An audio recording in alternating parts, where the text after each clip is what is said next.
के दूरस्थ एवं ऑनलाइन शिक्षा केंद्र के इस पुस्तकालय कक्ष में एक विशेष और बल्कि कहूँ कि संक्षिप्त और अनौपचारिक से कार्यक्रम में आपका हार्दिक स्वागत है। अत्यंत प्रसन्नता का विषय है कि हमारे बीच आज तिरुवनंतपुरम केरल से पधारी हुई कवयित्री कथाकार आदरणीय डॉक्टर अनामिका अन उपस्थित। हम सब आपका जैसा मैं कहा करता हूं कि मोहब्बतों और मोतियों के इस शहर में हार्दिक स्वागत करते हैं। अनामिका जी, मुझे समान अभी कर दो। यह बताने की आवश्यकता अनुभव नहीं हो रही है, और वह इसलिए कि आप उन्हें पहले से जानते ही हैं, लेकिन दोहरा रहा हूं बस कि अभी अभी अनामिका जी का एक कहानी संग्रह प्रकाशित होकर आया है, येनपक और अन्य कहानियां। इससे पहले वे अपने कविता संग्रह संभवतः जिसका नाम इंजी करी, हाँ, मैं देख रहा था, मुझे इंजी से वो अपना तमिलनाडु का प्रवास याद आया कि साहब अदरक, अब पता नहीं वहाँ उनके लिए क्या अर्थ है, लेकिन मेरे लिए जो उसका अर्थ निकला वो अदरक की चटनी या अदरक की करी जैसा कुछ अर्थ निकला। ऐसे ही जब येनपक के बारे में मैंने सोचा तो मुझे मणिपुर में भी रहने का अवसर मिला है, और उस कहानी में जब लोकतक झील का वर्णन आया तो पूरा दृश्य मेरे सामने आ गया। और जो उसकी व्याख्या एक प्रकार से उन्होंने शीर्षक में ही कर भी दी है, छाते वाला बूढ़ा। वो येनपक किसी न किसी रूप में जो है वो एक विशेष प्रकार का छाता है। अभिप्राय कहने का मेरा ये है कि जैसा अभी हम चर्चा कर भी रहे थे कि अनामिका जी के अनुभव संसार में, अनुभव जगत में ऐसा प्रतीत होता है कि पूर्वोत्तर, मिथिला, बिहार और दक्षिण भारत, यानी एक प्रकार से पूरा भारत ही उनके जो रचनानुभव हैं उनका निर्माण करता है, ऐसा मुझे प्रतीत होता है। मैंने ये भी नोटिस किया उनकी कविताओं और कहानियों को देखते हुए कि वे लोक में गहरे डूबी हुई, बल्कि एक तरह से जिसे कहें कि लोक के रस में भींजी हुई हैं, और उनके जो प्रतीक हैं, जो मिथक हैं, और विशेष रूप से लोक भाषा के जो प्रयोग हैं वो बहुत आकर्षित करते हैं। इसीलिए जैसे ही हमें यह पता चला आदरणीय अरुण कमल जी की कृपा से कि अनामिका जी हैदराबाद में पधार रही हैं, तो हम लोगों ने तय किया कि किसी न किसी बहाने उनसे कुछ वार्तालाप किया जाए, और उसका परिणाम है यह छोटा सा आयोजन। मैं, जैसा कि आप में से कई लोग उपस्थित थे, याद करना चाहूँगा, पिछले दिनों कुछ समय पहले डॉक्टर विनय कुमार पटना से पधारे थे, उनके आगमन पर हमने एक छोटा सा कार्यक्रम यहाँ रखा था। उनसे तो हमने कविताएं सुनी थी। समय रहे और आप सबके पास भी समय हो, अनामिका जी का भी मूड हो, तो हम उनसे कविताएं और जिसे आप कथा कथन कहते हैं, उनकी एक कहानी का वाचन भी जो है हो सके, ऐसा हम चाहेंगे। लेकिन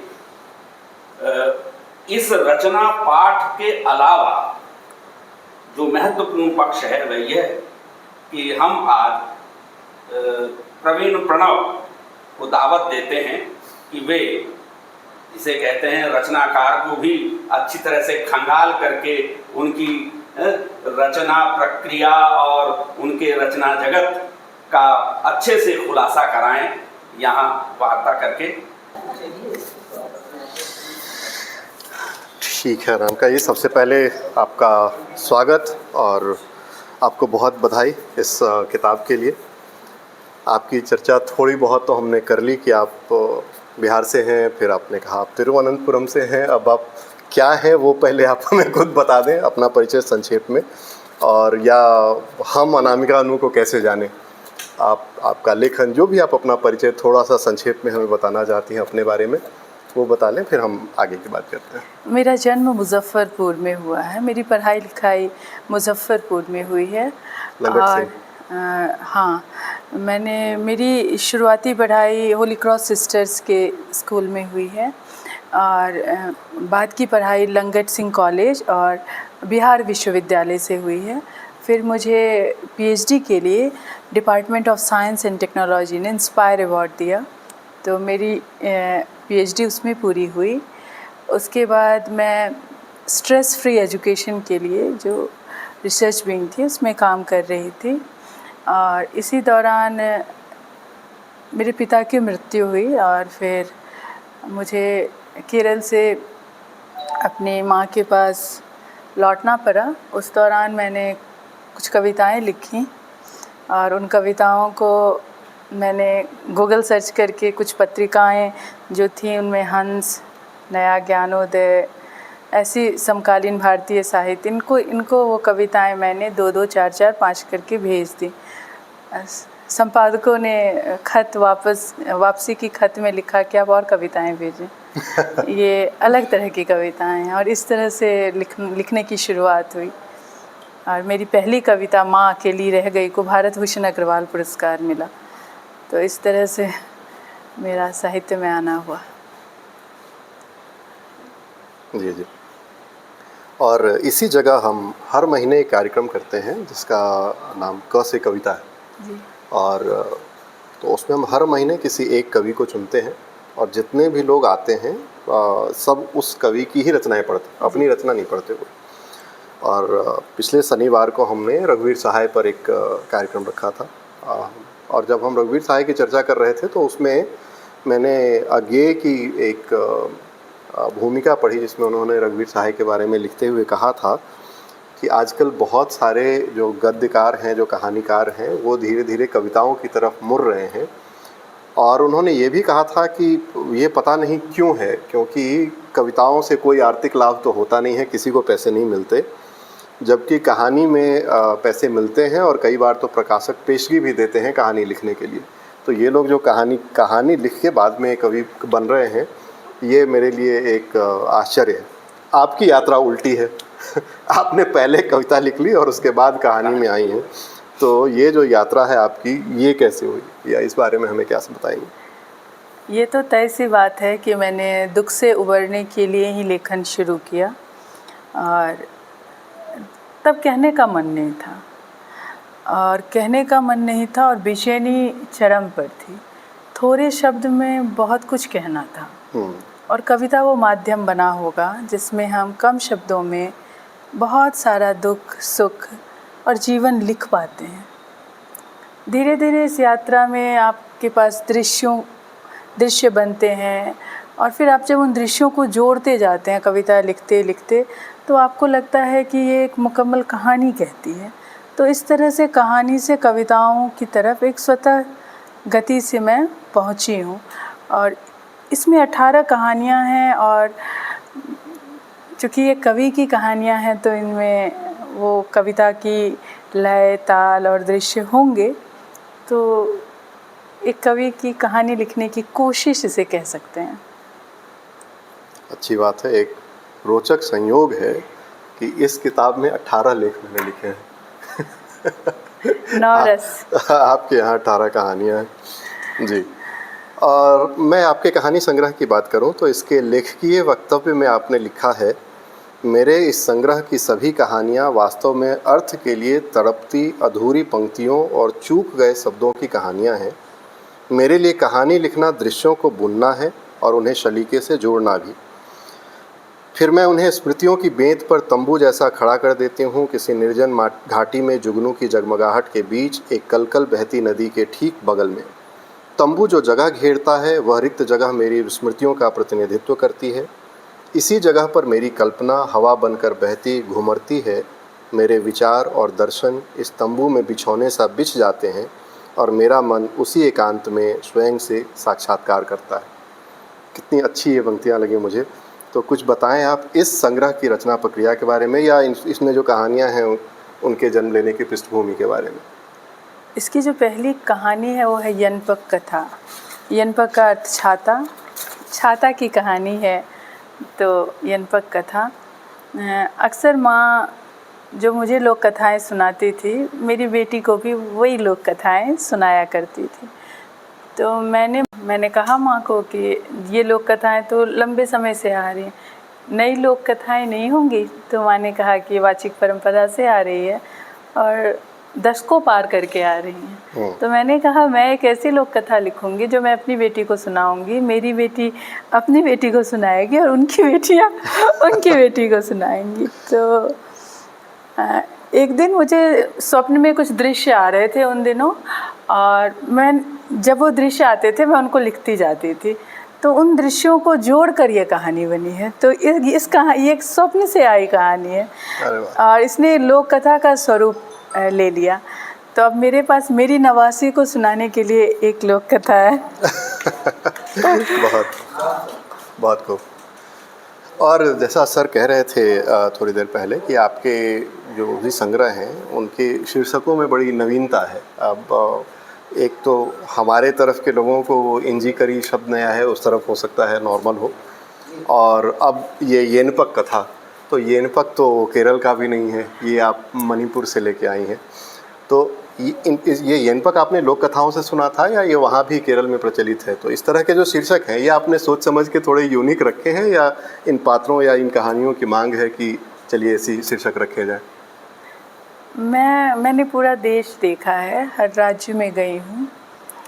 तो जिन राज्यों में गई वहाँ से शब्द आए, पात्र आए, दृश्य आए, और कुछ शब्द आपके पास रह जाते हैं। जब आप कविताएं लिखते हैं, कहानियाँ लिखते हैं, वे शब्द, वे पात्र, वे दृश्य स्वतः उसमें आ जाते हैं। जैसे कहानियाँ आप कंसीव करते हैं या कविताएं, और फिर उनका जन्म होता है।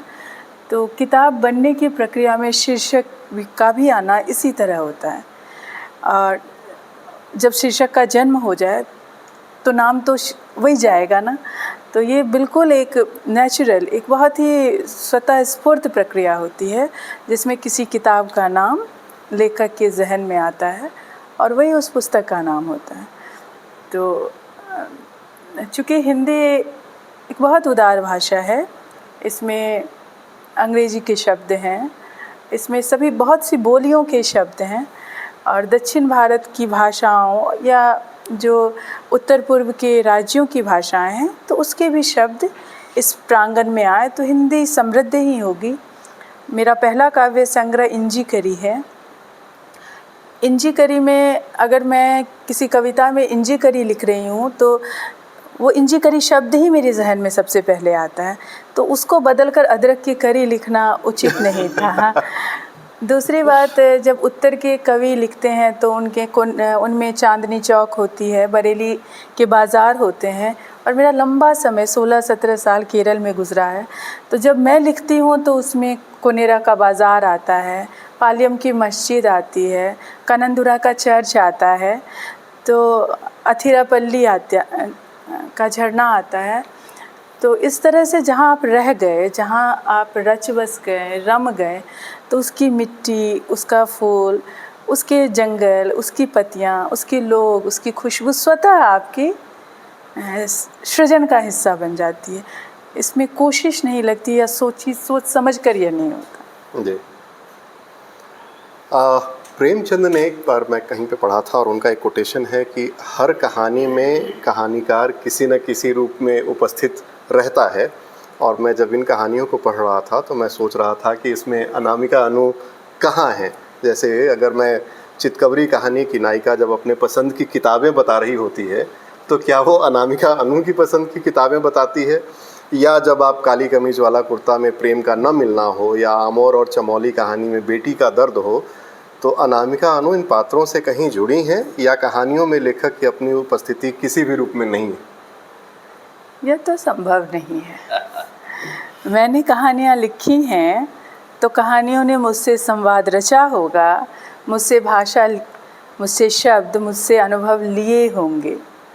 और ये मेरा पहला कहानी संग्रह है तो ज़रूर मैं इन कहानियों पर डोमिनेंट रही होंगी। हो सकता है कि आगे की किताबों में मैं रेसेसिव हो जाऊं और कहानियां मुझ पर हावी हों, तो ये मैं नहीं मानती। चितकबरी कहानी मुझसे बहुत जुड़ी कहानी है। मेरी माँ को सफ़ेद दाग है। अच्छा। और मैंने बचपन से उन्हें उससे लड़ते देखा है और बहुत बहादुरी के साथ, बड़े आत्मविश्वास के साथ।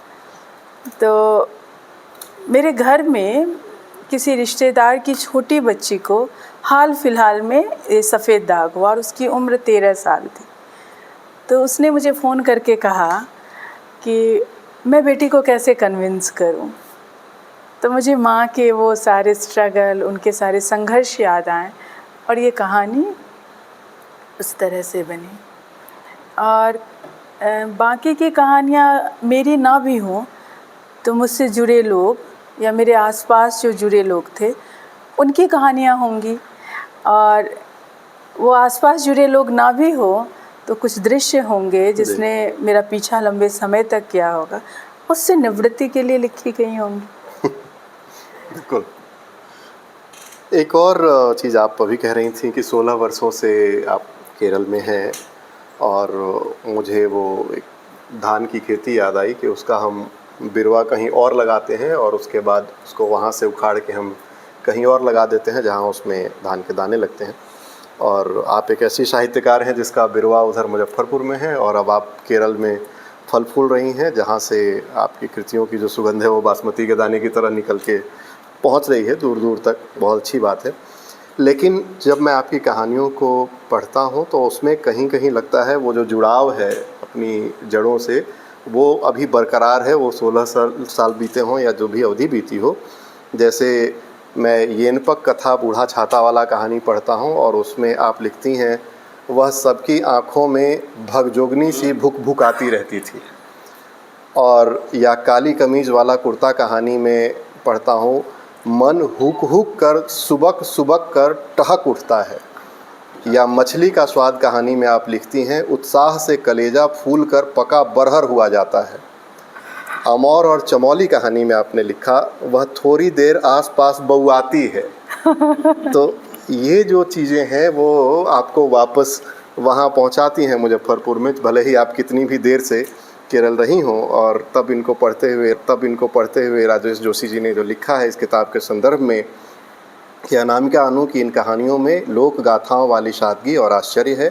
वो अपने एकदम आसपास के जीवन की साधारण घटनाओं और चीज़ों में अंतर्निहित असाधारणताओं को दर्ज कर लेती हैं। इन कहानियों में अद्भुत पठनीयता और हमारी स्मृतियों में घर बना लेने की क्षमता है। आप कैसे देखते हैं इस साहित्यिक यात्रा में ये बिहार और केरल के बीच जो आपका पुल बना हुआ है और कितनी मजबूती है इस पुल के दोनों छोरों में? बहुत मजबूती है। मैथिली से मलयालम तक का सफ़र है और कमाल की बात कि दोनों जगह बहुत समृद्ध साहित्य लिखा गया है। हमारे पास मैथिली में विद्यापति हैं। यहाँ पर जब मैं मलयालम की बात करूँगी तो कुंचन नाम्बियार हैं और वहाँ फणीश्वरनाथ रेणु हैं।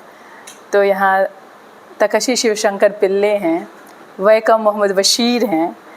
तो दोनों तरफ एक बड़ा ही समृद्ध साहित्य रहा है और दोनों का प्रभाव मुझ पर होगा ही निश्चित तौर पर, क्योंकि उस जीवन से मैं गुजरी हूँ, उसके साहित्य से गुजरी हूँ।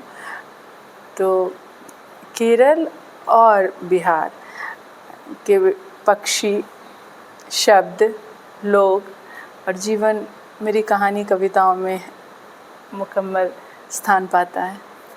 जी।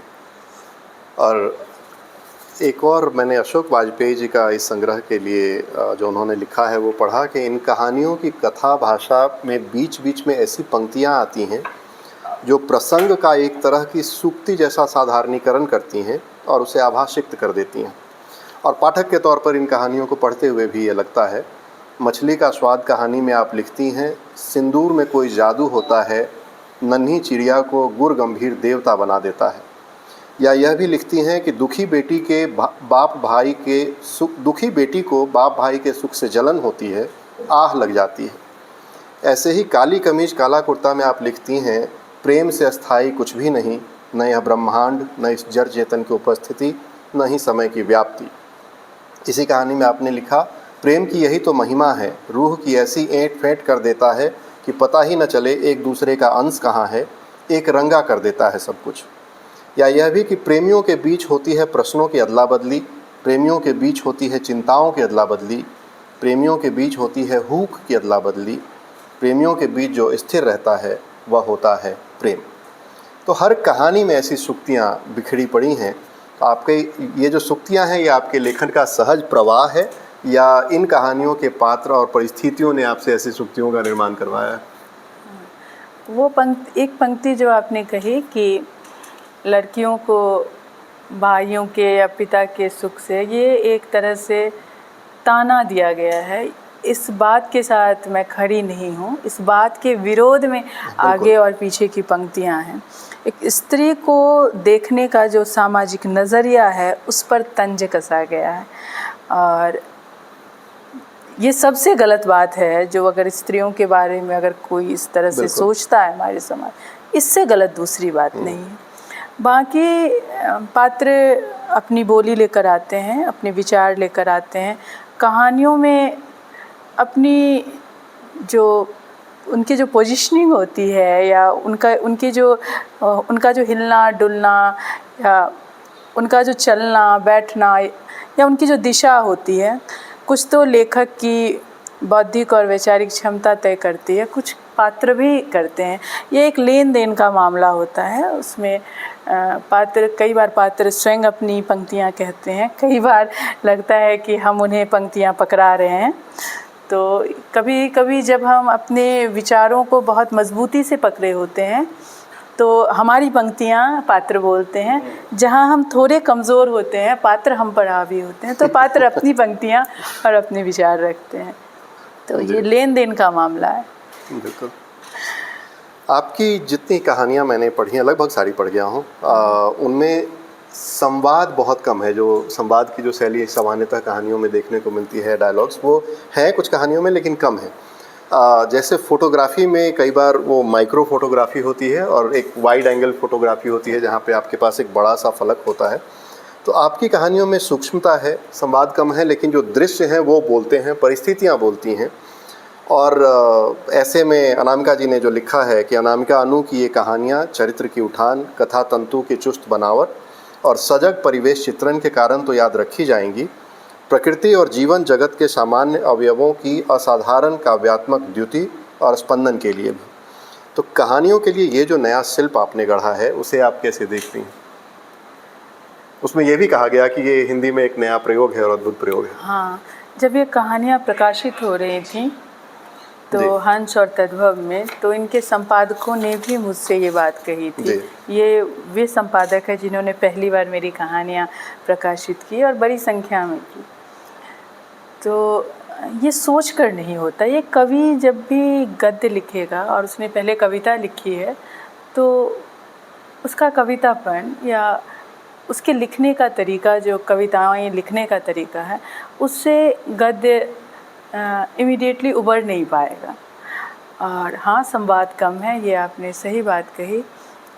ये मेरी शुरू की 18 कहानियाँ हैं और बाद की कहानियों में मुझे लगता है कि एक लंबा डिस्कोर्स अगर किसी विषय पर होगा और जिरह होंगी तो लंबे संवाद आएंगे। ये लिखने की प्रक्रिया का, कहानी लिखने की प्रक्रिया में पहली बार आना है और पहला कदम है। हाँ, लेकिन ये मैं स्पष्ट कर देना चाहता हूँ कि संवाद नहीं है, ये कमी नहीं है। ये मतलब ये जो कहानियाँ पढ़ते समय ये बहुत ही, कहीं ये नहीं लगता कि इसमें कुछ छूट रहा है। इनफैक्ट उल्टा है कि जब मैं इनको पढ़ता हूँ और जिस तरह से आपने उन दृश्यों को रचा है या जिस तरह से उन परिस्थितियों को रचा है, उसमें कहीं संवाद की आवश्यकता ही नहीं। शुक्रिया। सामान्यतः हम जो पुरानी कहानियाँ पढ़ते हैं, अगर हम प्रेमचंद तक जाएं तो हमने देखा है कि वो एक कहानी लिखते हैं और कहानी के अंत में कोई एक पॉजिटिव मैसेजिंग होती है या एक कोई सीख दी जाती है और वहाँ वो कहानी समाप्त होती है। और उसके बाद से कहानियों में वो बदलाव का दौर हुआ, जहाँ पे हमने कहा कि ज़रूरी नहीं है कि कहानियाँ एक आपको एक मैसेज दें ही, सीख दें, आवश्यक नहीं है। और फिर अगर हम कहते हैं कि साहित्य समाज का दर्पण है, तो स्वाभाविक है जो समाज में घटनाएं घट रही हैं वो आपको कहानियों में या कविताओं में दिखेंगी। और अगर मैं हवाई चप्पल कहानी देखता हूँ तो उसमें एक डॉक्टर की पत्नी है जिनका एक प्रेमी भी है। पत्नी को अपने पति के लिए समय नहीं मिलता। कहानी में पत्नी अपने प्रेमी से एक चप्पल खरीद कर देने की बात करती है। डॉक्टर पति व्यस्त है, उसके कई बार कहने पर भी वो चप्पल नहीं खरीदता और प्रेमी के खरीदे चप्पल पहनकर पत्नी जब घर आती है तब पति पूछता है ये हवाई चप्पल कब ली। पत्नी प्रेमी से मिलने की तारीख याद करते हुए कहती है 3 महीने हो गए। पति कहता है बहुत चली और पत्नी कहती है लंबी चलेगी।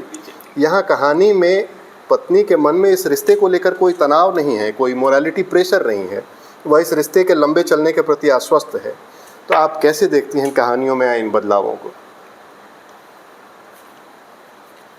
कहानियाँ आपके जीवन से आती हैं ना, कहानियाँ जो आसपास घटित होती हैं, कवि लेखक चीज़ें वहीं से लाता है।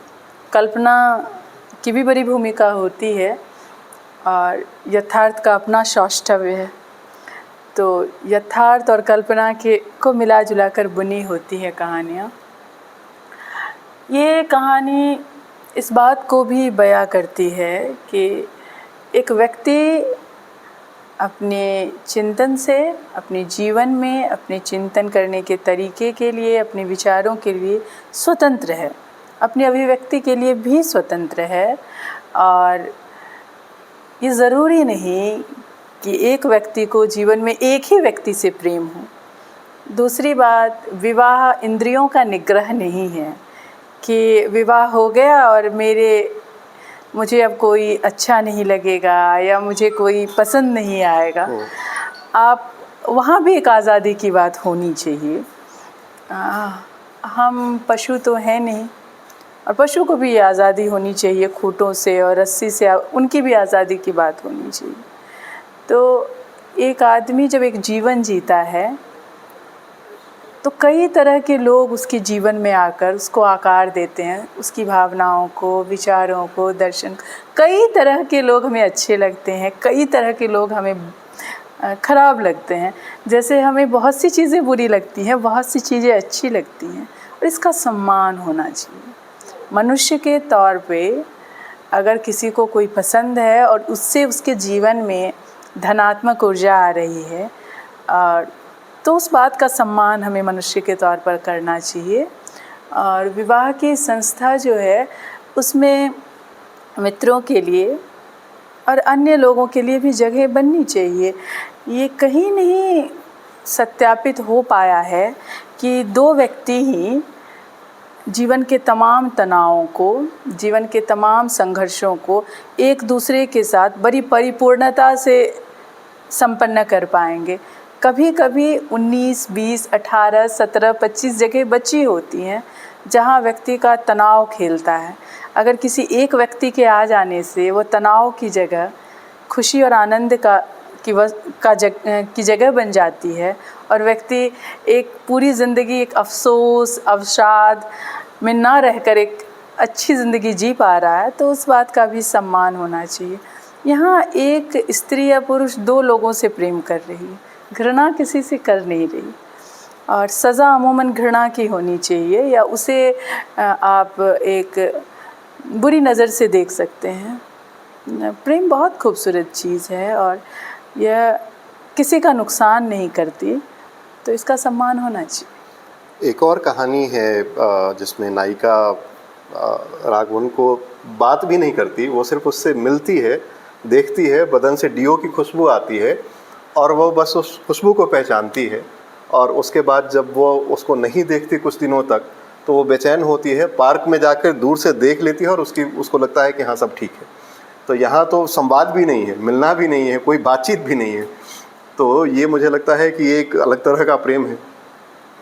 वैकम मोहम्मद बशीर की एक कई सभी उपन्यासों पर बहुत ही सुंदर कलात्मक फिल्में बनी, सधे हुए संवाद, और हमारे समय के बड़े निर्देशकों ने उन फिल्मों को निर्देशित किया। अडूर ने उनकी एक फिल्म निर्देशित की जिसे राष्ट्रीय पुरस्कार भी मिला और मम्मूटी को अभिनय के लिए राष्ट्रीय पुरस्कार मिला।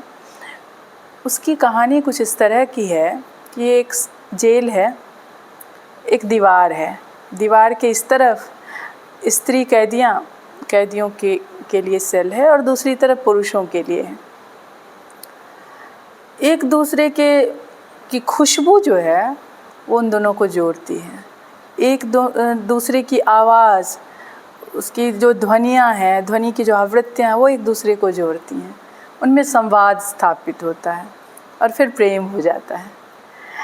तो उस कहानी में वो एक दूसरे को देखते नहीं हैं और उसका अंत ये होता है कि जिस दिन उनके मिलने की संभावना है उस दिन चूँकि एक राजनीतिक कैदी है पुरुष, तो उसको उसी दिन जेल से आज़ादी मिल जाती है और उनका मिलना रह जाता है। तो आप किस बात से किसी व्यक्ति पर मोहित हैं, ये भी शोध का विषय है। और मिलना ज़रूरी है, संवाद ज़रूरी है, या सिर्फ बैठे हैं एक दूसरे के साथ समय गुजार रहे हैं फ़कत, ये ज़रूरी है। आप प्रेम के बारे में कुछ ऐसे नियम नहीं बना सकते कि ये ज़रूरी है, ये गैर ज़रूरी है। इस कहानी में जो वो पात्र है पुरुष, वो प्रेमी नहीं है। हाँ। प्रेमी नहीं है, लेकिन उसकी छव देखकर एक स्त्री उस पर मोहित है और वो उसको आंख भरकर देख लेना चाहती है। और वो आंख भरकर देख लेने भर से उसको जो संतुष्टि महसूस होती है और जो एक बड़ी मुस्कुराहट उसके चेहरे पर आ जाती है, वो अपने आप में वो पूरा दृश्य ही एक बड़ी कहानी है। और ऐसी छोटी छोटी चीज़ों में स्त्री पुरुष जीव जंतु खुशियाँ ढूंढते हैं और यही जीवन है। वो हम अपनी तमाम व्यस्तताओं में, अपनी तमाम अनुशासन में एक पूरा दिन निकालते हैं, एक जीवन निकालते हैं। उनके बीच में जो ये छोटी बड़ी घटनाएं होती हैं, यही आनंद है, यही रस है और यही से नौरस आते हैं। और बस उसी बात को की तस्दीक है। धन्यवाद। और महिला लेखकों की अगर मैं बात करूं तो उनके लिए आज भी लेखन आसान नहीं है। घर के सारे काम का बोझ उठाने के बाद समय निकाल कर कुछ लिखना और उस लिखे हुए पर कोई पहचान न मिलना आम बात है। और इस संग्रह में एक कहानी है, दृगा लिखती है, और इसमें दृगा की भावनाओं को पति, उसके बच्चे और यहाँ तक कि माँ भी नहीं समझती। और अन्य माध्यमों से जैसे छिपकली, कौवा, मकड़ी आदि के माध्यम से आपने लिखा है कि ये उसकी भावनाओं को समझते हैं और उसकी जख्मों पर शब्दों के मरहम लगाते हैं। और इस कहानी के अंतिम पैराग्राफ में आप लिखती हैं, हर किताब वह सब जो लिखा उसने पति, सास, ससुर, माँ, बाप, भाई, बहन, दोस्त, बच्चों को समर्पित कर देती है, मगर ये सब तरह तरह से छीलते हैं, कोई मरहम नहीं लगाता है। अगली किताब उन छिपकलियों, गिलहरियों, मकड़ियों, कौवों और टकाचोरों के नाम जो दिल पर मरहम लगाते हैं और स्वयं के नाम जो स्वयं के साथ डटकर खड़ा रहा है इस सफ़र में। आप स्वयं महिला साहित्यकार हैं, आप कैसे देखती हैं महिलाओं के लेखन संबंधी इन चुनौतियों को? मैंने बहुत सुना था महिला रचनाकारों से बात करते हुए, ये एक सामान्य सी शिकायत। तो इसमें हम सारी महिला रचनाकार हैं और उन सब का दुख है इसमें। और ये मुझे लिखना था तो मैंने छोटी कहानी के रूप में लिखने की कोशिश की। ये हम सब का दुख है। जब मैं कमला दास को पढ़ रही थी तो कमला दास अपने बहुत से साक्षात्कार में ये बार बार कहती थी, लिखना मेरे लिए आसान नहीं था। तो मुझे हमेशा लगता था वो एक संपन्न परिवार से थी उनका जीवन कलकत्ता से शुरू होता है और एक संपन्न परिवार की बेटी होने के कारण सबसे बेहतर स्कूल में वो गईं। उनकी माँ बालमणि अम्मा एक बहुत बड़ी लेखिका थी। उनका पूरा परिवार लेखन पत्रकारिता से जुड़ा था। तकलीफ़ क्या थी, और जब हम सब लेखन में आते हैं तो पता चलती है तकलीफ़ क्या क्या थी। और उनको नाम बदल कर लिखना पड़ा। माधवी कुट्टी के नाम से उन्होंने लिखा ताकि घर के लोग न जाने कि ये कहानियाँ जो हैं उनकी बेटी लिख रही हैं। तो जब आप लेखन में आते हैं, जब आप उस पानी में डूबते हैं और पानी नाक से ऊपर होता है, तब आप समझते हैं कि तकलीफ़ कहाँ थी। तो उसको बयां करने की कोशिश की। जी, एक और कहानी भीगे तकिए धूप में, उस कहानी में भी आपने इस विषय को उठाया है। कहानी मीनल के माँ की है और कहानी में आप एक जगह लिखती हैं, माँ को भावात्मक और बौद्धिक संसर्ग की ज़रूरत थी। मीनल और पति उसकी ज़रूरतों को समझ पाने का साहस नहीं कर पाए। उनकी बेरुखी, लापरवाही और बिगड़ते तेवर ने माँ के पांव जकड़ लिए। वह चीखी, चिल्लाई, उसने सिर पटका, परिवार टस से मस नहीं हुआ। वह हाथ जोड़, पांव पकड़ गिड़गिड़ाई। सब स्वार्थ के हेडफोन लगाकर सो गए। कोरियन बैंड में खोया परिवार जान ही नहीं पाया कि माँ अब भी कबीर के दोहों में अटकी है। आज जाने की जिद न करो, बजता रहा, वह जकड़ती गई। शब्द की शून्यता, निर्वात बढ़ता गया। अवसाद गहराता रहा। माँ सबकी अपेक्षाओं में ढलकर माटी से पीतल की हो गई। अब वह सिर्फ सबकी थी, बस अपनी नहीं रही। बस आँखें थीं जो न किसी की गुलामी कर पाईं, उनकी भी नहीं। आँखें बोलती रहीं तब तक जब तक मीनल सीख न पाई उन आँखों की वह भाषा और उसके वे मर्मस्पर्शी वर्ण। जब सीख गई आँखों की बोली तो पढ़ा उन आँखों को और बिखर गई उसके दर्द के भार से, समेटा खुद को और डट गई माँ को समेटने में। तो ऐसे में समाधान आप कैसे देखती हैं? महिला, अभी जो आपने समस्याओं की बात की वो तो समस्याएं ठीक हैं, वो हैं, इनसे बाहर कैसे निकले? आप चूँकि बाहर निकली हैं तो जो बाकी की साहित्यकार हैं जो इस युगत में लगी हैं कि हम कुछ लिखें या अपनी पहचान बना पाएँ, वैसे महिला साहित्यकारों के लिए फिर आपका मैसेज क्या है? देखिए, शरीर के लिए खुराक की ज़रूरत होती है और अगर आप एक बौद्धिक सफ़र में हैं तो आपको बौद्धिक खुराक की ज़रूरत होती है। यह ज़रूरी नहीं कि आपका जीवन साथी, मैं फिर उस कहानी तक जाती हूँ, ज़रूरी नहीं कि आपकी बौद्धिक खुराक आपको मुहैया कराता है।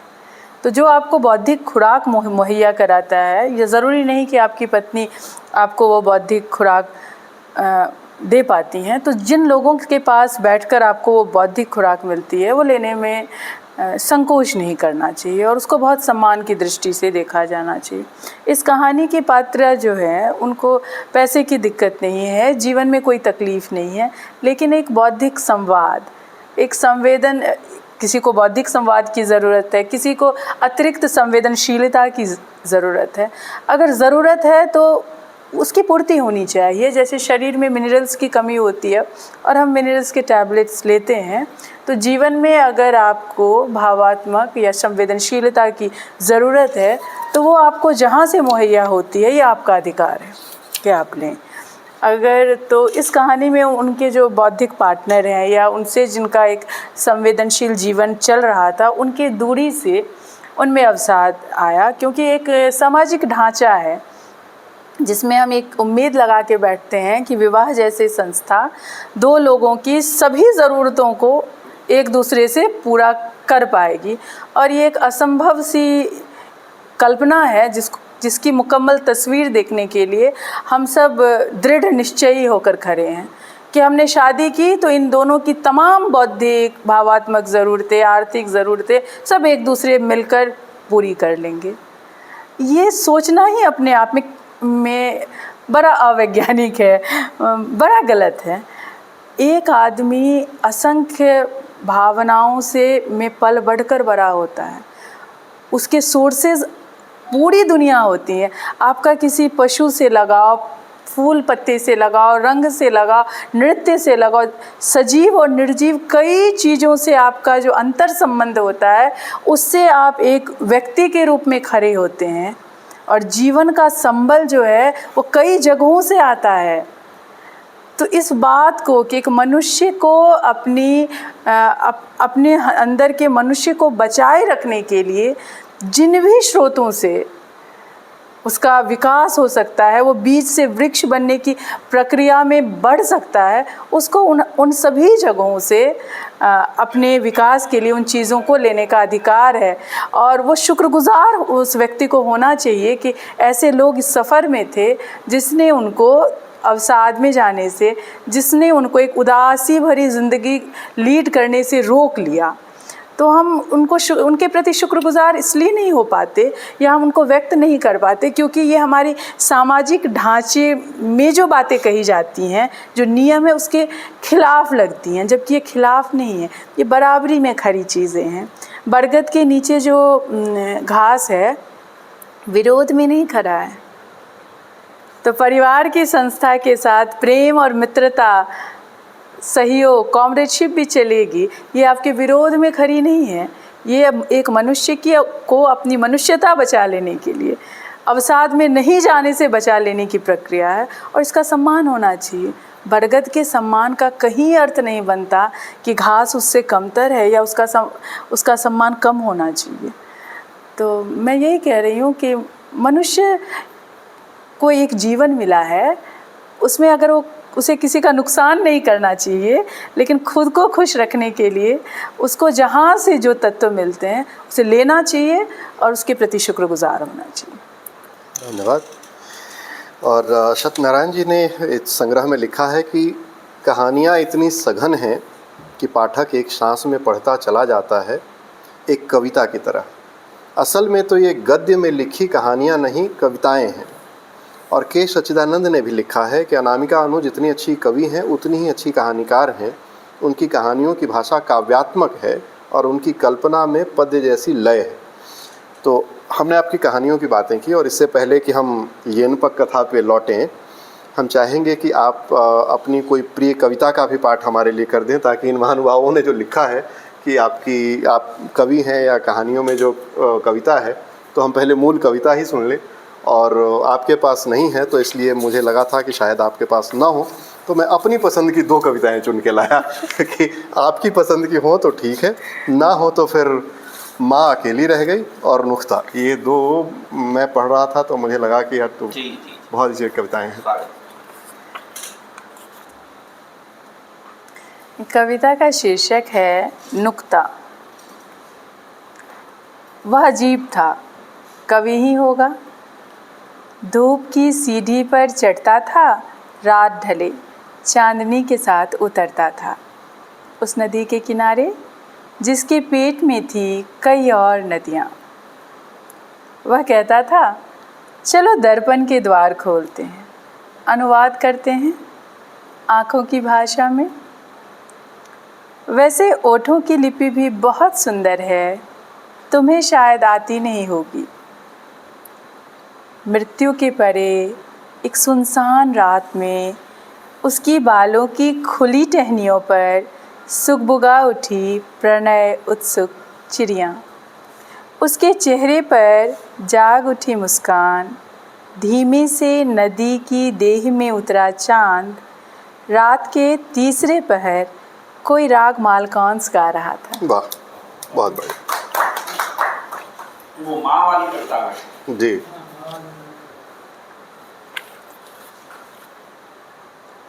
माँ अकेली रह गई। माँ अकेली रह गई, खाली समय में बटन से खेलती है। वे बटन जो वह पुराने कपड़ों से निकाल लेती थी कि शायद काम आ जाए बाद में। हर बटन को छूती, उसकी बनावट को महसूस करती, उससे जुड़े कपड़े और कपड़े से जुड़े लोग, उनसे लगाव और बिछड़ने को याद करती। हर आकार, हर रंग और हर बनावट के वे बटन। ये पुतली के छठे जन्मदिन के गाउन वाला लाल फ्रॉक के ऊपर कितना फबता था ना, मोतियों वाला ये सजावटी बटन, ये उनके रेशमी कुर्ते का बटन, ये बिट्टू के फुल पैंट का बटन। कभी अखबार पर सजाती, कभी हथेली पर रख खेलती। कौड़ी छुटका खेलना याद आ जाता। नीम पेड़ के नीचे, काली माँ के मंदिर के पास। फिर याद आ गया उसे अपनी माँ के ब्लाउज़ का बटन। वो हुक नहीं लगाती थी, कहती थी बूढ़ी आंखें बटन को टोह के लगा भी ले, पर हुक को फंदे में टोह कर फंसाना नहीं होता। बाबूजी के खादी के कुर्ते का बटन होगी यहीं कहीं, ढूंढती रही दिन भर। अपनों को याद करना भूलकर दिन कटवा रहा है बटन, अकेलापन बांट रहा है बटन। वाह, बहुत बहुत ही सुंदर।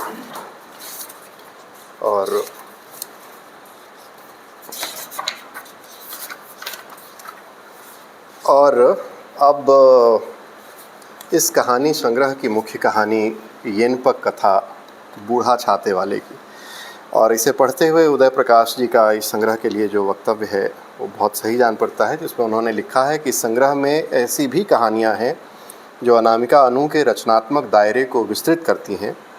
कुछ ऐसी कथाएं जिनमें किसी लोक गाथा जैसा जादू पैदा होता है।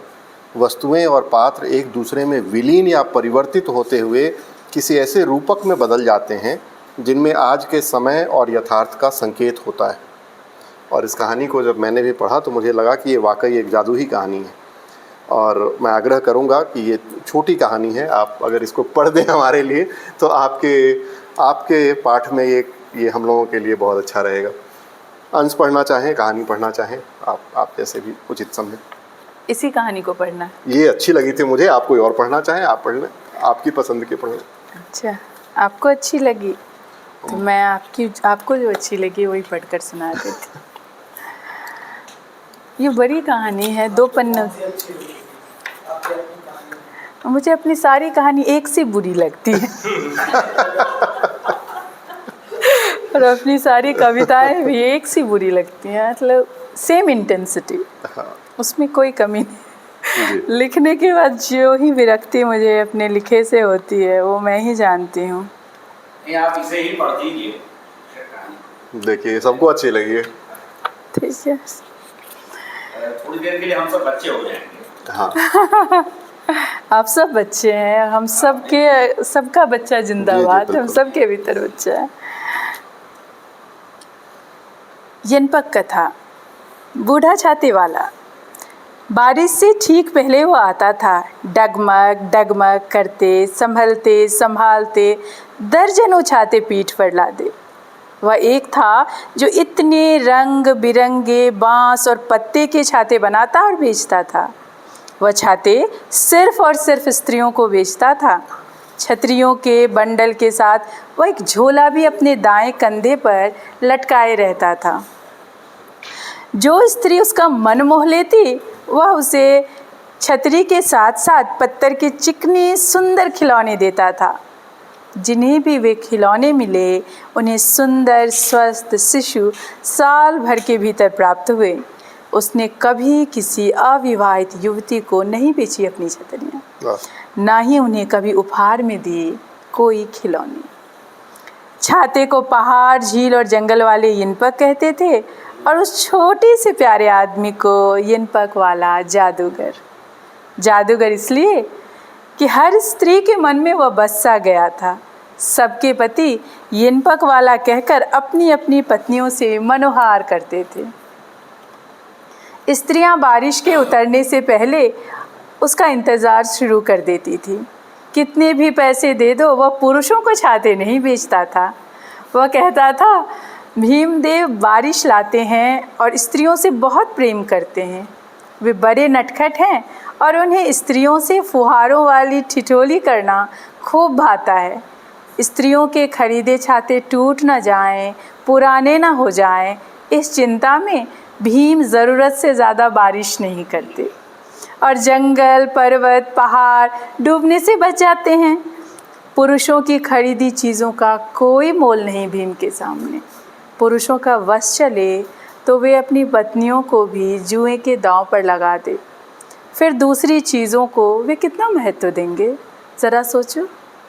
स्त्रियां जतन से बुनती या खरीदती हैं छाता, वे बचा बचा कर रखती हैं एक एक आना और पैसे जोड़ जोड़ कर खरीदती हैं छाता।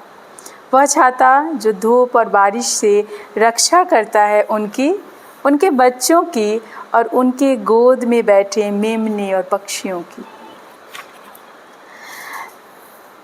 लोकतक झील के पास उस बूढ़े छाते वाले का झोपड़ा था।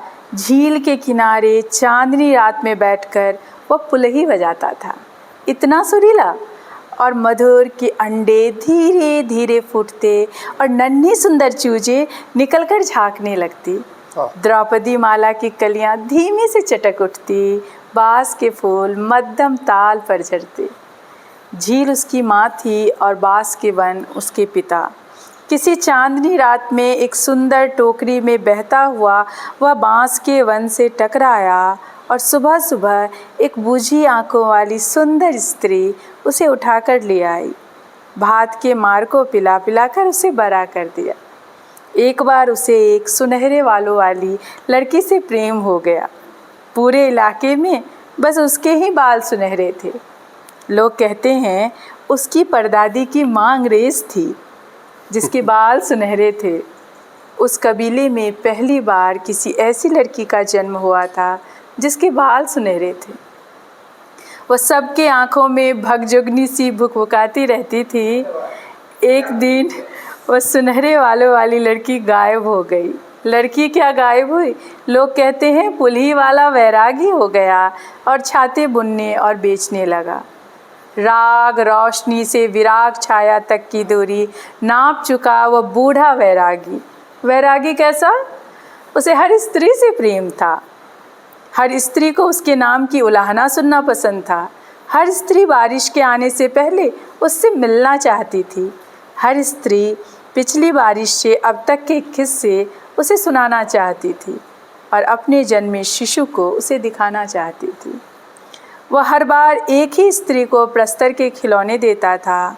वह उस मौसम की माँ होती थी जो अगले वर्ष इस मौसम के फिर से आने के ठीक पहले तक लोरियां गाकर रात गुजारती थी। वह 60 वर्षों से हर साल बारिश से पहले आता है। वह वृद्ध हो चुका है मगर पहले से ज़्यादा सुंदर और निश्चल। एक दिन बारिश से ठीक पहले एक और छाते वाला आया। वह बेहद सुदर्शन और युवा था।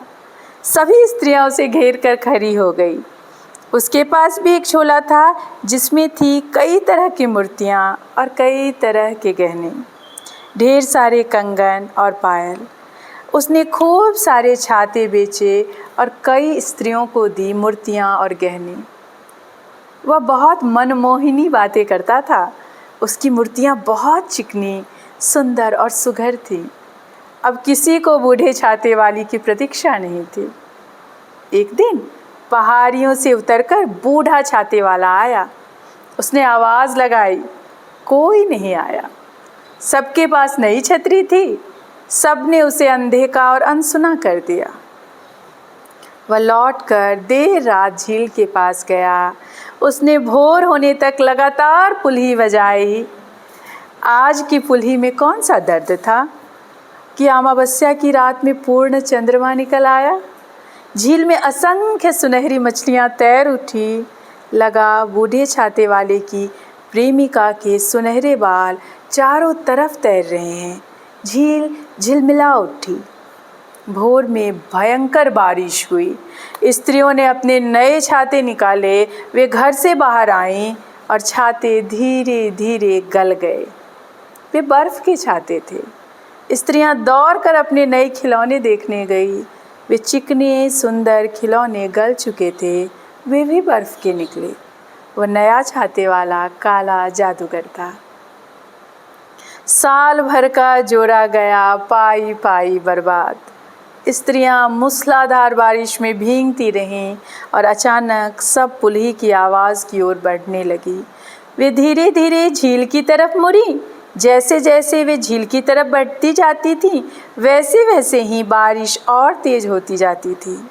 जब वे झील के पास गईं तो देखा वहाँ सैकड़ों सुंदर छतरियाँ पड़ी थीं। झील से पुलही की आवाज़ आ रही थी। दूर दूर तक कोई नहीं था। स्त्रियों ने एक एक छतरियाँ उठा ली और गांव लौट आईं। यह उनका पहला बिना मोल चुकाया गया छाता था। और बूढ़े छतरी वाले के द्वारा उन्हें मिला अंतिम छाता भी। वे छाता ओढ़कर घर की तरफ बढ़ीं। बारिश धीमी होती गई, पुली की आवाज़ गुम होती चली गई। स्त्रियां घर आकर बूढ़े छाते वाले के दिए खिलौने तलाशने लगी। वे खिलौने भी उन्हें कहीं नहीं मिले, सब के सब विलुप्त हो गए थे। सब स्त्रियां आपस में एक दूसरे से हफ्ते भर पूछती रहीं, तुम्हारे खिलौने मिले? किसी को कोई खिलौना नहीं मिला। एक दिन गोधूली की बेला में पुराने बरगद के पेड़ के नीचे बैठकर स्त्रियां खिलौने के लुप्त हो जाने के रहस्यों पर चर्चा कर रही थीं कि उनकी नज़र उनके खेलते कूदते बच्चों पर पड़ी। उन्हें उनके खिलौने मिल गए। वास्तव में वे कहीं नहीं खोए थे। सभी स्त्रियां एक साथ मुस्कुरा उठीं। बूढ़ा छाते वाला झील हो गया। उसकी देह झील का पानी। सुनहरे बालों वाली लड़की की हर कोशिका मछली बन गई जो उम्र भर झील में समाई रही। छाते गोबर छत्ते बन गए और मूर्तियाँ बाँस बन के जीव। स्त्रियों के आँखों से निकली आंसू की लरी कोप्पू के फूल। आज भी बारिश से पहले झील के चारों तरफ गोबर छत्ते उगाते हैं, जिसे हर विवाहित स्त्री तोड़ कर लाती है और अपने घर में खिलौनों की तरह सजा देती है।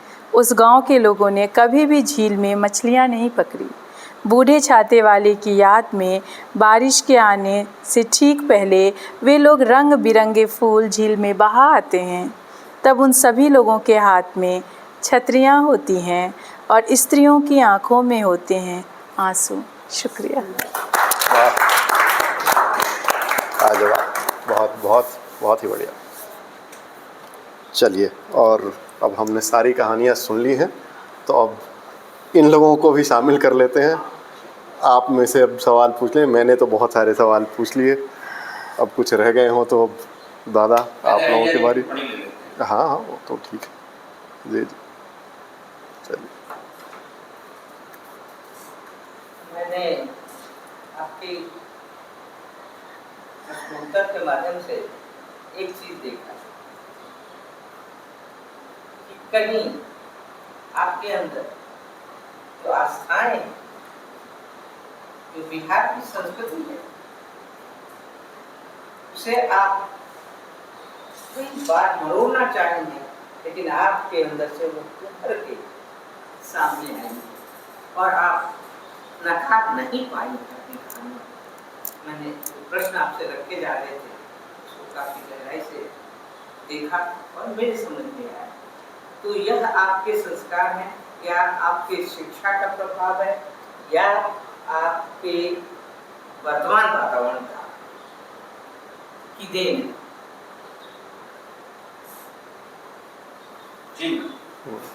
आप जिन तत्वों से बने होते हैं, जिन चीज़ों से बने होते हैं, मूलतः उसमें कोई बड़ा परिवर्तन नहीं होता, लेकिन वैचारिक यात्राएं आपको बदलती हैं। ये इन दोनों बातों में अंतर्विरोध है, लेकिन ये दोनों बातें जीवन का सच भी हैं।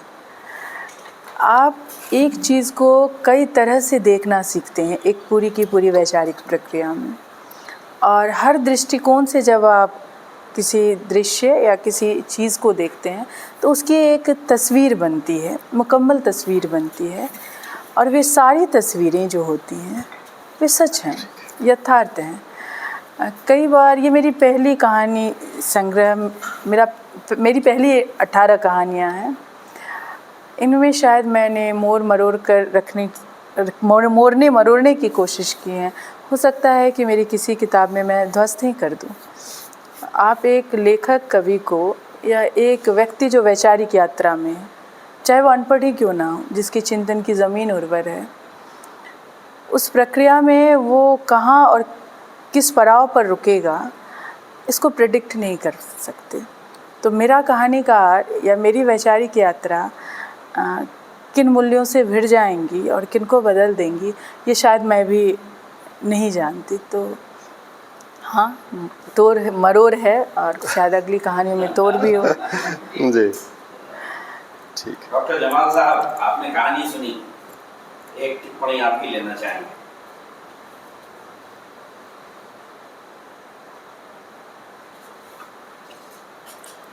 कहानी सर जो अभी अनामिका जी ने सुनाई, तो उसमें मुझे ऐसा महसूस हुआ कि लौट करके आदमी अपने रूट को ही जाता है, चाहे बाद में अपने सोसाइटी में, अपने एरिया में कुछ नई चीज़ें आती हैं या नए वातावरण होते हैं, लेकिन हम आखिर में जाकर के अपने पुराने से ही मिलते हैं और उसी को ही हम असल मानते हैं और वही हमारा काम आता है और उसी से हमें सेटिस्फेक्शन मिलता है। जो मैंने इस चीज़ को समझा, जो पुराना जो छाता वाला था, छाता देता था, स्त्रियां उसे छाता लेती थी, फिर वो नया आदमी आया, वो उसने लुभाया, वो उन्होंने नए छाते वाले से छाता ली, लेकिन वो जो है काला जादूगर निकला, है ना। तो मुझे यही व्यतीत होता है कि हमें अपनी जो असल है उसी पे ही निर्भर रहना चाहिए। नई चीज़ें तो लाइफ में आती हैं जाती हैं, वो जो है लेकिन हमें अपने रूट पे ही जो है कायम रहना चाहिए और वही हमारा असल है। और शायद अब मैं अपने तरफ से मैं जोड़ रहा हूँ, जैसे मैडम ने अभी बताया कि अनामिका जी भी अपने असल से जुड़ी हुई हैं अभी तक, बिल्कुल। जो रूट है उनका जगह से, उसको इन्होंने नहीं छोड़ा है और यही एक पर्सनालिटी की खास बात होती है, उसमें और निखार आता है। ये ऑडियंस खींच खींच के आपको बिहारी वापस बना देंगे। मैं हूँ और ये सच है। नहीं, एक बहुत हद तक मैं अपने साथ भी मैं महसूस करता हूँ कि चाहे आदमी कितना भी प्रोग्रेस कर जाए और कितना भी बदलाव आए, लेकिन उसका जो मूल रूप से जो उसका रूट होता है उससे वो अलग नहीं हो पाता है। और ये अगर किसी में है तो बड़ी अच्छी बात है और इससे अच्छी बात नहीं हो सकती है, क्योंकि भाई उस रूट को पकड़े हुए आगे बढ़ता है, दुनिया को देखता है, दुनिया को कुछ देता है, लेकिन उसको नहीं भूलता है और भूलना भी नहीं चाहिए मेरे हिसाब से। जी जी, ठीक। मूल का प्रभाव होता है और मूल से लगाव और विरक्ति दोनों हो सकती है। इस विरक्ति की संभावना को आप नकार नहीं सकते और ये ज़रूरी नहीं है कि आपके मूल में जो बातें हैं वो सारी अच्छी ही हों या एक सारे मूल्य लोकतांत्रिक ही हो, सारे स्थापित मूल्य मनुष्य को मनुष्य के तौर पर ही पहचान दिला रहे हो। तो हमें वहाँ एक प्रश्न चिन्ह लगाने का हमारा जो अधिकार है वो भी बना रहना चाहिए, जुड़ने का। हम सिर्फ ये हमारे मूल से जुड़ी हुई परंपराएं हैं, हमारे मूल में ये है कहकर हमने बहुत सी गलत चीज़ों को बहुत लंबे समय तक डिफेंड किया है। तो मूल से आसक्ति, मूल से विरक्ति, इन दोनों के बीच का रास्ता, मध्यम मार्ग अपनाना चाहिए। और कोई भी चीज़ चाहे उसके समर्थन में 99 लोग खड़े हों, उस पर प्रश्न उठाया जाना चाहिए। प्रश्न उठाने से उस चीज़ का एक लोकतांत्रिक स्वरूप हमारे सामने आता है। जैसे बार बार कहने से मेरा भारत महान है, हम विविधताओं में एकता का देश हैं, और जब हम व्यक्ति को उनके जन्म से जो चीज़ें मिली हैं उस पर आइडेंटिफाई करते हैं, जो जन्म से मिली चीज़ें हैं, चाहे वो आपके धर्म हो, जाति हो, रंग हो, रूप हो, आपकी आर्थिक हैसियत हो, ये आपने नहीं तय किया है। इसमें आपका कोई योगदान नहीं, आपका कोई योगदान नहीं है। तो इस पर गर्व भी उचित नहीं, इस पर कुंठा भी उचित नहीं। लेकिन हम एक ऐसे समाज का निर्माण कर चुके हैं जहाँ ये 5-6 चीज़ें हमने बड़ी महत्वपूर्ण बना रखी हैं: जाति, धर्म, भाषा, रंग, रूप और लिंग। जबकि ये 6 चीज़ें हमें जन्म से मिली, हमारे चाहने से नहीं मिली है। इसमें मेरी कोई योग्यता या अयोग्यता नहीं थी। तो जो पंक्तियाँ सुक्तियों की तरह इस देश में चल रही हैं, उस पर प्रश्न उठाया जाना चाहिए कि क्या आप जब किसी मनुष्य से मिलते हैं, आपने क्या मनुष्य के तौर पर आपने उनसे मुलाकात की? क्या उनके सिर्फ मनुष्य होने को आपने एड्रेस किया? या आप तमाम चीज़ों को लाद कर आप आए थे और आप जब इन तमाम चीज़ों को अपनी पीठ पर लादे होते हैं तो आप उस व्यक्ति का चेहरा कैसे देख पाएंगे? उस व्यक्ति से आप की तरफ मुखातिब ही नहीं होता, आप तो झुके होते हैं। शिक्षा एक माध्यम बनता है कि हम जो जन्म से जो चीज़ें मिली हैं, जो पीठ पर लदी हैं, उनको उतार फेंकें और अपनी रीढ़ सीधी करके हम आंखें मिलाकर देखें और मुखातिब उस व्यक्ति से और उसके भीतर के मनुष्य को पहचानें। तो मूल कहकर बहुत सी गलत चीज़ों को डिफेंड करने की जो कोशिश है उसका मैं पुरजोर विरोध करती हूँ। दादा डॉक्टर इरशाद, जब प्रवीण पंडित जी प्रश्न कर रहे थे आपसे और हर प्रश्न का जवाब आप ऐसे दे रहे थे जैसे आपको पहले से प्रश्न मालूम है। ये मैंने किसी रचनाकार में आज तक नहीं देखा। मैंने साहित्य अकादमी की सभी मेट डॉक्टर प्रोग्राम में मैं रहता था, लेकिन मैंने देखा है इंतजार हुसैन हो या कुरतन हैदर हो या अहमद फराज हो, वो अच्छे रचनाकार थे, लेकिन वो कहते थे भैया हमसे सवाल मत पूछो। तो रचना में भी उतना ही अच्छा होना और अपने विचार में अच्छा होना। मुझे लगता है आप जो कह रही हैं, जहाँ तक आपने यात्रा की, वो तो आपके विचार से झलक रहा है। आप बिल्कुल अलग भी हो सकती है अपने मूड से, अपने जगह से, लेकिन महत्वपूर्ण है कि इस तरह की चीज़ों को आप अपने से जोड़ रहे हैं। ऐसा लगता है आपको बचपन की तरफ वापस सफर कर रहे हैं। मैंने यही तो महसूस किया, ये बहुत अच्छा है। और आत्मविश्वास जितना आपकी कहानियों में और कविताओं में है, ये बहुत कम मिलता है। और बातों में बहुत आत्मविश्वास है, बहुत सुंदर लगा। मैं हमेशा कहती हूँ कि आप जब ऐसी जगह पर अपनी भाषा को रखते हैं जहाँ आपकी भाषा कोई नहीं जानता, तो जुगनू की तरह भाषा चमकती है और फिर बुझ जाती है। वैसी जगह पे जहाँ लोग आपकी भाषा समझते हैं, भाषा कालीन की तरफ बिछ जाती है। तो मेरे पास एक जो संकट वहाँ रहकर है कि मेरे सारे मित्र मलयालम और अंग्रेज़ी में लिखते हैं, तो सारी बौद्धिक जिरहें इन्हीं दोनों भाषाओं में होती हैं। तो भाषा को बचा लेने की तकलीफ़ में शायद मेरी बचपन से जुड़े शब्दों को बचा लेना चाहिए, जो मूल शब्द हैं, क्योंकि एक प्रवृत्ति हमारे यहाँ इन दिनों आई है कि हर चीज़ को एक सा कर दो। फ्लैट कल्चर, हर फ्लैट एक सा। मॉल कल्चर, एक ही बड़े मॉल में तरह तरह की दुकानें। आप याद करें, हमारे बचपन के दिनों में हर घर की एक पहचान होती थी। वो गुलमोहर के किनारे वाला, वो जिसकी खिड़की टूटी हुई है, वो नीले रंग की छत वाला, नीले रंग से रंगा हुआ घर, वो पीले रंग का घर, वो खपड़ेल वाला घर। हम में ये प्रवृत्ति आ गई है कि हम एक सा हर चीज़ को कर दें। तो जो दक्षिण अमेरिकी कवि लिखेंगे हम भी वही लिखेंगे, तो उसका एक अंतर है।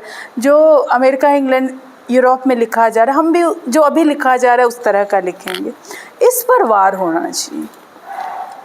मैं अगर इक को केतारी कह रही हूँ तो मेरे बचपन के शब्दकोश में केतारी आया है और मैं उसको हिंदी में लिखूँगी। ये शब्द को बचा लेना, स्मृतियों को बचा लेने की प्रक्रिया है। और जब आप शब्द बचा रहे होते हैं, स्मृतियाँ बचा रहे होते हैं, तो आप समझिए लोकतंत्र को भी बचा रहे होते हैं। पुरानी स्मृतियों ने हमें नए सीख दिए हैं और भविष्य की दूरदृष्टि दी है। और आज का पूरा समय जो एक तरह से राजसत्ता और बाज़ार जिस तरफ खींच रही है, वो हमें विस्मृतियों की तरफ ले जाने वाली सत्ता और सरकार है। हमने एक बहुत सौहार्दपूर्ण मनुष्य को मनुष्य पर के तौर पर पहचानने की प्रक्रिया से होकर गुजरा हुआ यह समाज है, जिसको हम विस्मृति में धकेल कर सत्ता और बाज़ार से एक नई दिशा तो है ही नहीं, दिशाहीन कर रही है। तो हाँ, तो शब्द तो बहुत सुंदर चीज़ है, उनको तो अपने जिस मूल से आते हैं आपको वो बचा लेनी चाहिए, आप जहाँ भी जाएं शब्द को। लेकिन जो बुरी प्रवृत्तियाँ, अगर मैं किसी राज्य से आती हूँ और वहाँ के सामाजिक जीवन में अगर कोई बुराइयाँ हैं तो उसका पुरज़ोर विरोध है। वो सिर्फ मेरे राज्य से आती हैं तो मैं उसके समर्थन में बैठ जाऊँ, ये मुमकिन नहीं है। हाँ, डॉक्टर आशा जी मुक्ता जी, इत्तेफाक माइक है मेरे पास, प्रवीण जी ने दे दिया है। तो जैसे ही पता चला, प्रवीण जी ने कहा कि ऐसे ऐसे है कार्यक्रम, तो उसको लगा साक्षात्कार है। और मैंने नहीं सुना था इसके पहले, मैंने आपको पढ़ा नहीं था, मैंने सुना भी नहीं था। तो मैं ऐसे ही खोला, मैंने इंटरनेट देखा, कविता कोश में आपकी रचनाएं ज़्यादा नहीं पढ़ पाई, काम था घर में, अभी दिवाली का काम चल रहा है। तो लेकिन 5-6 रचनाएं मैंने पढ़ी, जिसमें आपने एक कविता, इत्तेफाक से वो कविता भी मैंने पढ़ी, जो कवि वाली एक कविता थी ना, वो मुझे बहुत ही अच्छी लगी। जब कहानी की बात हो रही है, कहते हैं ना कि एक एक चीज़ से इंसान बोर हो जाता है। जो अभी जो कहानी आपने पढ़ा है, तो मुझको लगता है कि वो छाता वाला जो था, उनका छाता ले लेके इंसान होता है कि बोर हो गया ना, चलो एक नया कुछ मिला, कुछ नई चीज़ मिली, नया छाता वाला मिला, नए छाते हैं, चलो इनको ट्राई किया जाए। और उन्होंने उस तरह से अपना लिया, ख़रीदा। बाद में आंखें खुलती है जब नया और पुराने के बीच में जब एक तुलनात्मक चीज़ें जब आती हैं, तब लगता है कि हाँ, क्या अच्छा था और क्या बुरा है। तो वहाँ पे भी मुझको लगा कि फिर स्त्रियों की आंखें खुलती हैं, फिर वापस, जैसे ये सर ने कहा, कि वापस अपने मूल में लौटते हैं कि नहीं, वही सही था, जो हम कर रहे थे गलत था। तो ये सब चीज़ें मुझे बहुत अच्छी लगी। और शाह सर ने कहा कितना अच्छा कि आपने जो जवाब दिया है हर चीज़ों का, और आपने एक अपने प्रेम की बात की कि प्रेम ऐसा नहीं कि प्रेम है तो कहीं पर नफ़रत है। और जो आपने कहा कि प्रेम 2 लोगों से, 3 लोगों से भी हो सकती है, ये सब मेरे लिए भी बहुत यूनिक चीज़ें हैं। देखिए, अब हम लोग जिस तरह से आए हुए हैं, जिस परिवेश से आए हुए हैं, तो लगता है कि नहीं, ऐसे कैसे हो सकता है।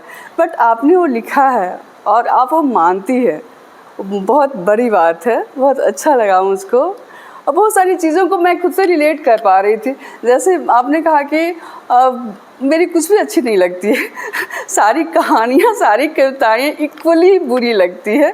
मुझे लगता है कि कुछ नहीं, शायद कुछ भी अच्छी नहीं है, लेकिन ऐसा नहीं है। बहुत ही अच्छी चीज़ें लिखने वाले लिख लेते हैं, भले ही उनको बुरे ही लगते हो, लेकिन लोगों को अच्छी लगती हुई बहुत बड़ी बात होती है।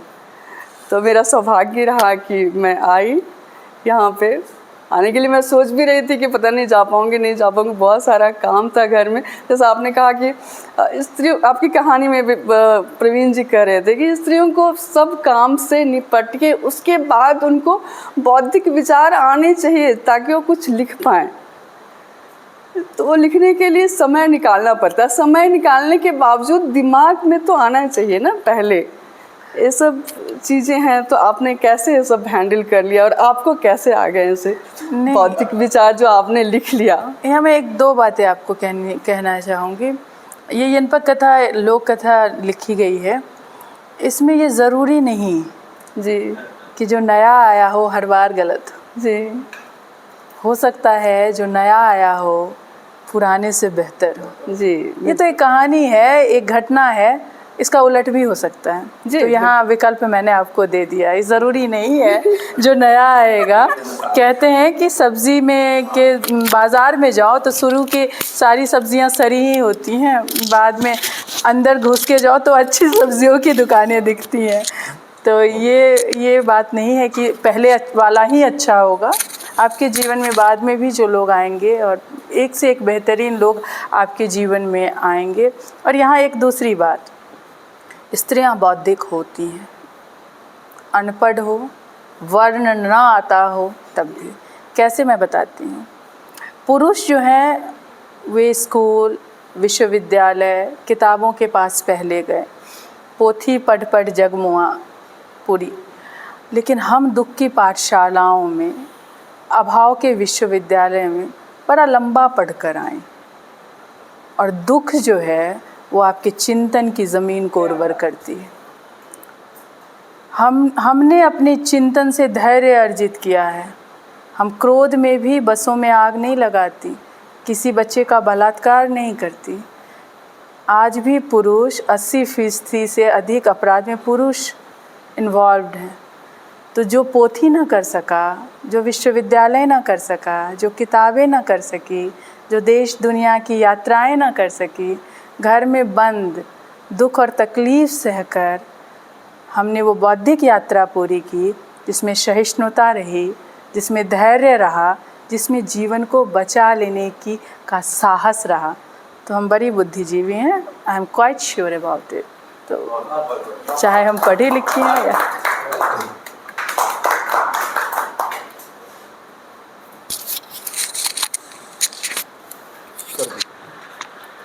अरे ऐसा नहीं सुनाई देगा। बस ठीक है, इसी के साथ हम लोग आज की इस बहुत सुंदर साहित्यिक वार्ता को समाहार तक पहुँचता देख रहे हैं और बहुत सुंदर चर्चा चली। मैं समझता हूँ कि ये चर्चा आगे भी चलती रहेगी। हम लोगों के बीच एक संवाद जो है स्थापित होगा, वह इस तरह से ये आगे और बढ़ेगा। हम सब आपकी रचनाओं की और आपकी वैचारिकता की लौकिक या मैं लोकतांत्रिक दुनिया में आपके साथ शामिल हैं। धन्यवाद। शुक्रिया। के लिए आ जाए उधर।